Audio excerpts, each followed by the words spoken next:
নমস্কাৰ ডিডিমানলৈ আপোনালোক আটাইকে স্বাগতম বিহুৰ বহুত মৰম আৰু উলক জনালো আটাইলৈ আৰু জ্যেষ্ঠজনলৈ মোৰ সেৱা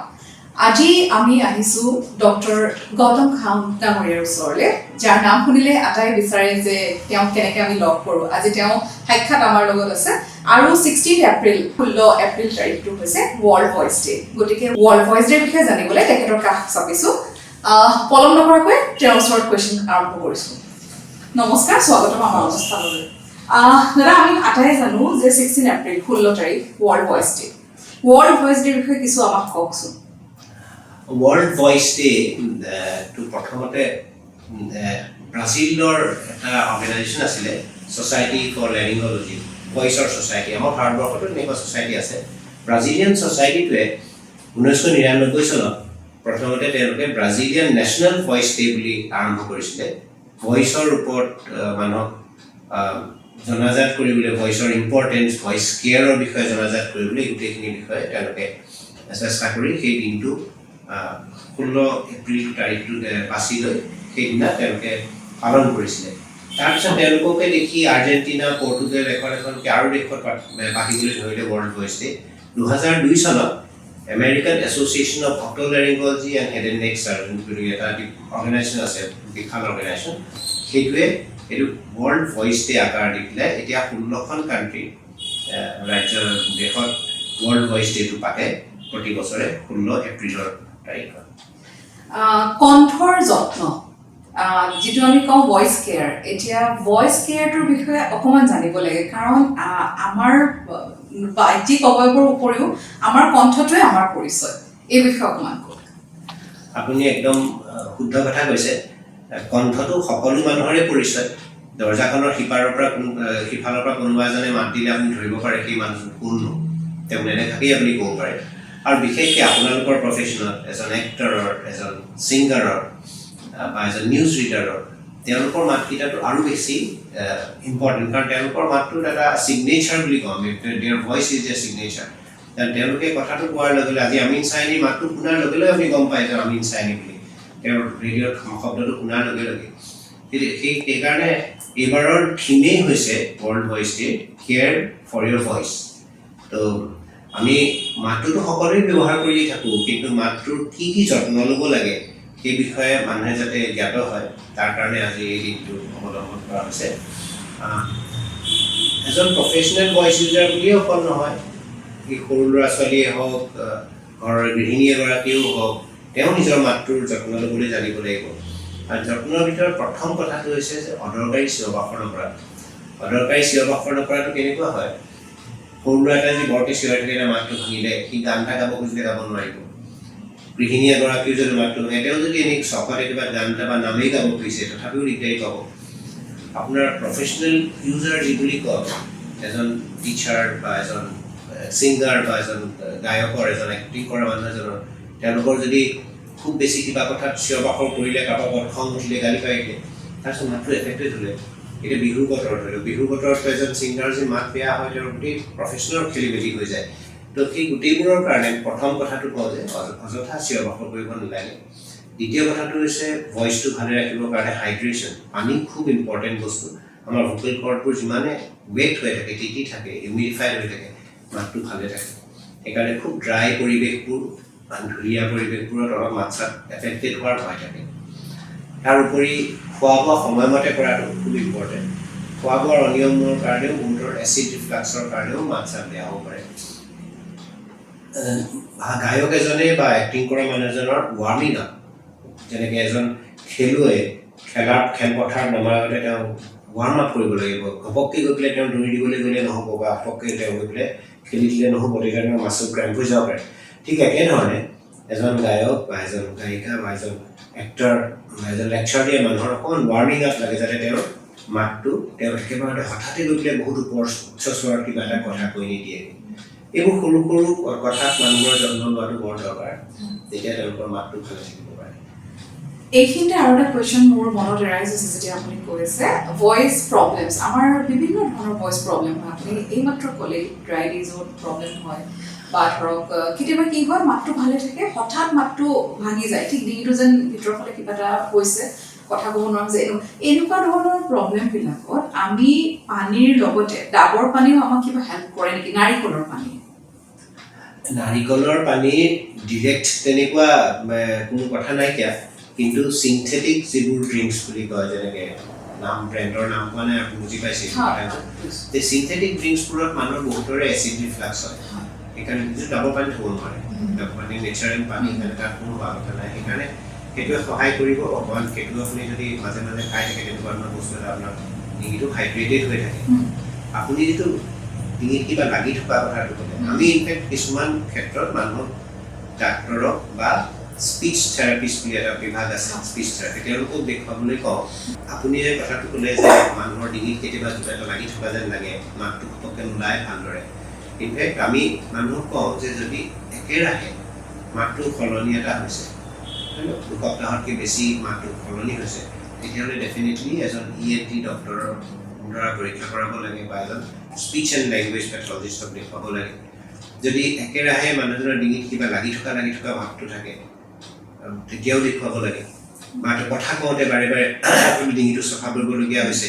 আৰু এদিন দুদিনৰ কথা নহয়, বহুদিন ধৰি চলি আছে একেৰাহে, তেতিয়াও দেখুৱাব লাগে। দেখুৱাব লাগে বুলি কোৱা মানে এইটো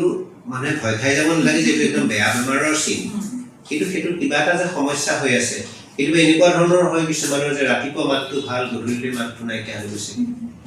সেইটো এটা অন্য এটা নিউৰলজিকেল বেমাৰৰ ইণ্ডিকেটৰ হ'ব পাৰে। সেইকাৰণে তেনেকুৱাকৈ যদি মানুহজনে অসুবিধা এদিনীয়া নহয়,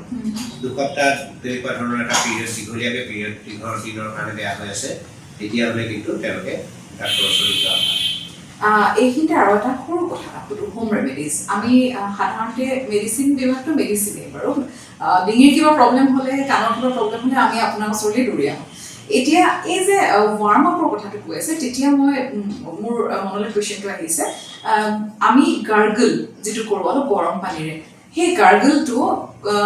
ভইচ ৱাৰ্ম আপৰ কাৰণে কিমানখিনি ইউজ কৰিম, আৰু যদি মাতটো একেবাৰে ভাগি যায়, কেতিয়াবা আমাৰ কি হয় মাতটো একেবাৰে ওলাব নোৱাৰোঁ, সেইখিনি সময়ত গাৰ্গল কৰিম নে ভইচ ৱাৰ্ম আপৰ কাৰণে গাৰ্গল কৰিম? অকণমান কনফিউজন আছে। হয়, এই কথাটো আপুনি যে উত্থাপন কৰিছে, এইটো একদম কমন ভুল বহুত সময়ত হয়। গাৰ্গলিং বস্তুটো ডিঙিৰ কাৰণে খুবেই ভাল, ডিঙিৰ বিষৰ কাৰণে ভাল, ডিঙিটো খচখচাই থাকিলে ভাল,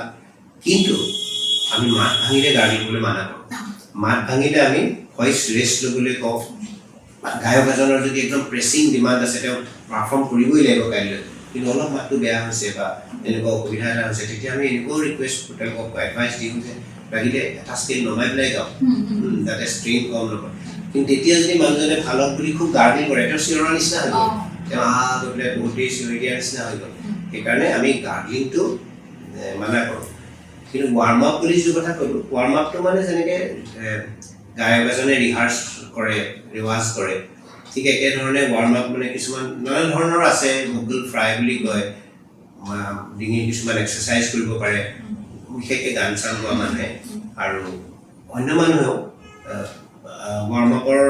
বেচিকেলি মানে সেইটো এক্সাৰচাইজ ঠিক নহয়, তেওঁলোকে ঘপককৈ গৈ পেলাই খুব ডাঙৰকৈ কিবা এটা কথা কৈ দিলে প্ৰব্লেম হয়। সেইকাৰণে অকণমান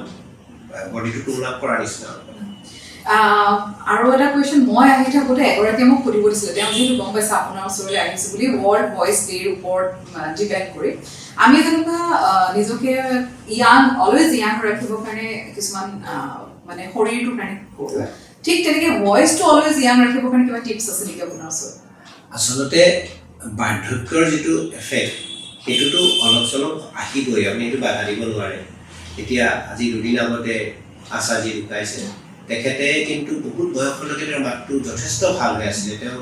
সেই 92 ঢুকাইছে, কিন্তু 90টো তেওঁ ৰেকৰ্ড কৰা এটা হোৱাটছএপত মানে ছ'চিয়েল মিডিয়াত খুব চাৰ্কুলেট হোৱা এটা ৰেকৰ্ডিং দেখিবলৈ পোৱা যায়, আৰু সেইটোত তেওঁৰ মাতটো এতিয়াও কপাল আছিল। কিন্তু বেছিভাগ আপুনি গায়ক গায়িকাৰে দেখিব যে লাহে লাহে তেওঁলোকৰ মাতটো বেয়া হৈ যায়, আৰু এইটো একচুৱেলি কি হয়, আমাৰ শৰীৰৰ বাকী মাচলবোৰো লাহে লাহে ঢিলা হৈ আহে। চ' আপোনাৰ সেই মাচলবোৰৰ দুৰ্বলতা আহে। আপুনি যদি ভালদৰে এক্সাৰচাইজ কৰি থাকে, আপোনাৰ শৰীৰৰ অন্য মাচলবোৰ মোটামুটি ভালেই হৈ থাকিব, ইমান পটককৈ বেয়া। লগতে নিউট্ৰিশ্যনটো ইম্পৰ্টেণ্ট, আৰু প্লাছ ৰেগুলাৰ এক্সাৰচাইজ। আৰু ঠিক একেধৰণে মাতটো ভালে ৰাখিবৰ কাৰণে যদি আজি কোনোবা এজন গায়কে ৰেগুলাৰলি তেওঁ ৰিৱাজ কৰি থাকে, তেওঁ সেইটো এক্সাৰচাইজ হ'ব, তেওঁ নিউট্ৰিশ্যনটোও ভাল হ'ব লাগিব। আজিকালি এটা কনচেপ্ট হৈছে যে ভইচ জিম বুলি কয় ভইচ জিম মানে ফিজিকেল এক্টিভিটি ফিজিকেল এক্সাৰচাইজটো বহুত ইম্পৰ্টেণ্ট যে অকল গানটোহে গাইছে সেইটো নহ'ব তেওঁৰ কাৰণ গান এটা গাবলৈ হ'লে তেখেতে বহুত দেৰিলৈকে যেনেকৈ চাহ ক'ব কাৰণে তেওঁৰ লাং পাৱাৰটো লাগে সেইকাৰণে মানুহে ডিপ ব্ৰিডিং এক্সাৰচাইজ কৰা দৰকাৰ প্ৰাণায়ামৰ জাতীয় এক্সাৰচাইজ কৰা দৰকাৰ আপুনি যদি ৰেগুলাৰ খোজ চোজ কাঢ়ে বা ট্ৰেডমিলতে বুলি অকণমান দৌৰি মেলি থাকে আপোনাৰ হাওঁফাওৰ কেপাচিটিটো বাঢ়িব সেইটো আপোনাক সহায় কৰিব কিন্তু কিছুমান বস্তু আপোনাৰ হ'বই এটা সময়ত সদায়তো আৰু গাত শৰীৰটো একেধৰণৰ হৈ নাথাকে আৰু অলপ চলপ কিছুমান মানুহৰ জেনেটিক ফেক্টৰ এটাও নাথাকা নহয় কিছুমান মানুহে বহুত দিনলৈকে ধৰি লওক যেনেকৈ কাৰোবাৰ চুলি ক'লা হৈ থাকে বহুত দিনলৈকে তেনেকুৱা ৱৰ্ল্ড ভইচ ডেৰ বিষয়ে দিনা আহি আমি গৌতম খাউণ্ড ডাঙৰীয়াৰ পৰা বহুত কথা জানিলোঁ ভইচ জিম যিটো আজি ফাৰ্ষ্ট শুনিলোঁ তাৰপিছত ভইচ প্ৰটেকশ্যন ভইচৰ প্ৰব্লেম কেনেকৈ হয় বা তাক কেনেকৈ ঠিক কৰিব পৰা যায় গতিকে ভিউৱাৰ্ছৰ কাৰণে যদি গৌতম খাউণ্ড ডাঙৰীয়াৰ কিবা পৰামৰ্শ আছে তেতিয়াহ'লে তেওঁক আপোনালোকক তেওঁ নিজাববীয়াকৈ দিব কেমেৰাটো তেওঁলৈ আগবঢ়াইছোঁ নমস্কাৰ আমি কথাখিনি ডিছকাছ কৰা হৈছে আলোচনা আমি কৰিলোৱেই আৰু শেহতীয়াভাৱে মই একেটা কথাই আকৌ ক'ম যে মাতটো ভালে ৰাখিবৰ কাৰণে আপুনি গায়ক এক্টৰ বা প্ৰফেশ্যনেল ভইচ ইউজাৰ হ'লেতো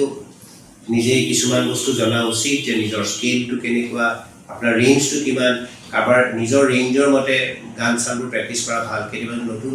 ৰেঞ্জৰ গান এটা প্ৰেক্টিছ কৰিব খুজিছে গাব খুজিছে কিন্তু সময় দিব লাগিব ঘপককৈ জঁপিয়াই কৰিলে নহ'ব আপুনি যদি সদায় 100 মিটাৰ্ছত দৌৰা মানুহ আপুনি হঠাতে গৈ পেলাই তাতকৈ বেছি দীঘলীয়া এটা ট্ৰেকত দৌৰিব খুজিলে আপোনাৰ প্ৰব্লেম হ'ব পাৰে আপুনি সেইটো কাৰণে প্ৰিপেয়াৰ কৰিব লাগিব সেইকাৰণে তেনেকৈ কৰা উচিত কেতিয়াবা নাটক কৰা মানুহে ঘপককৈ এটা এনেকুৱা ৰোল লৈ লয় যাত খুব ডাঙৰ আৰ্তনাদ কৰিবলগীয়া এটা ৰোল লৈ যিটো তেওঁৰ ভোকেল ৰেঞ্জৰ বাহিৰত সেইখিনি কথা তেওঁলোক অকণমান নিজেও জনা উচিত অৱশ্যে প্ৰফেশ্যনেলি ইউজ কৰা মানুহখিনি বহুতখিনি তেওঁলোকৰ ইয়াৰ থাকে তেওঁলোকৰ কেপাচিটি থাকে বেছিখিনি কৰিব আৰু অন্য মানুহেও বাকীখিনি যত্ন ল'ব লাগিব আমি যিখিনি আলোচনা কৰিম